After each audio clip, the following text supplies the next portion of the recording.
Namaste and greetings to our future leaders. I am indeed privileged to have been given this opportunity to share my thoughts to you, our young champions. I would like to begin with a short story of Panchatantra.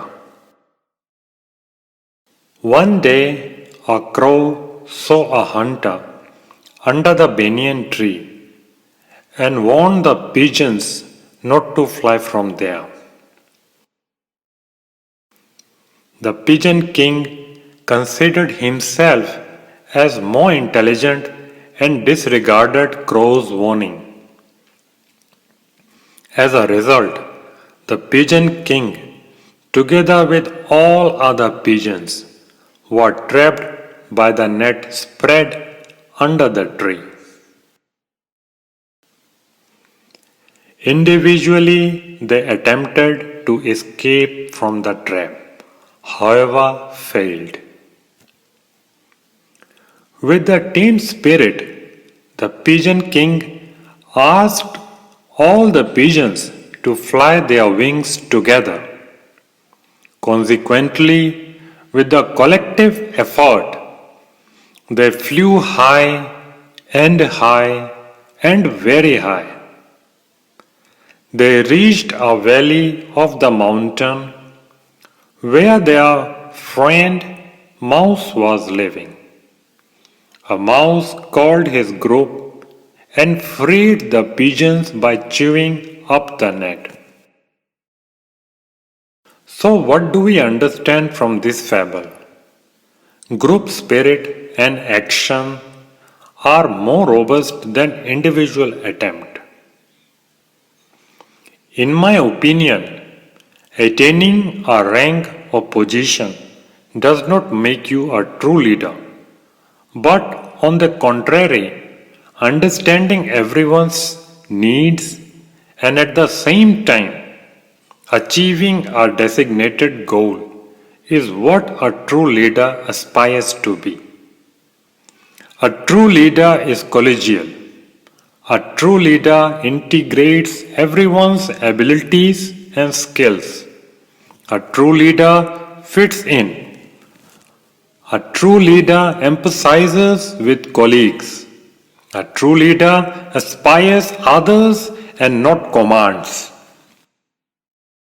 Remember, work is a better example than words.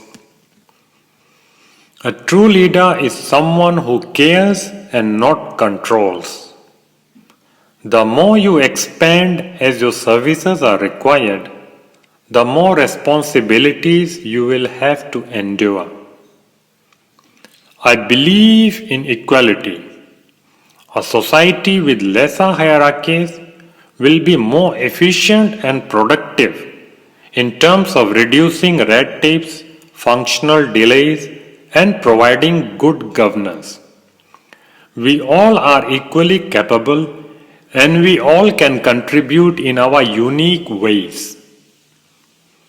I also firmly believe that ceding inferiority to those minds who are unsuccessful may cause different levels of psychological turmoil.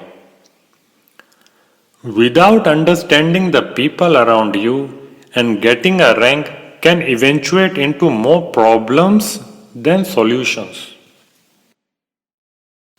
We need to explore potential talents in every individual and nurture this to their fullest.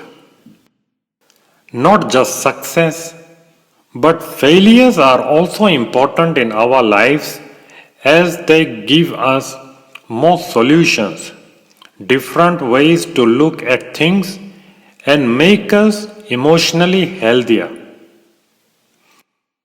So remember to take both successes and failures as part of your learning curve. Everyone has strengths and weaknesses. The leader should figure out the strengths for the desired goal without disrespecting anyone because one having flaws. So put energy in developing interpersonal skills and try to maximize the happiness within and around you. You may be able to achieve short-term goals by pushing others. However, in the long run, it will be detrimental for the society. स्वधीतस्य सुयुद्धस्य सुकृतस्य च कर्मणः तपस्श्च सुतस्तस्य तस्यांते सुखमेधति. Trustworthiness is an important quality of a leader. The leader should make an effort to win the trust of the people. It is clear that people do not trust a leader unless he or she acts appropriately and shows empathy towards them. I would like to conclude by saying that invest in human relations, not in mechanization. Invest in a caring society with stronger individual bonds, not in a society with materialistic bonds. And remember, the way you think today will shape up tomorrow your group, your society, and in the larger form, the nation. Congratulations to all our future leaders. Dhanyavad and Jai Hind.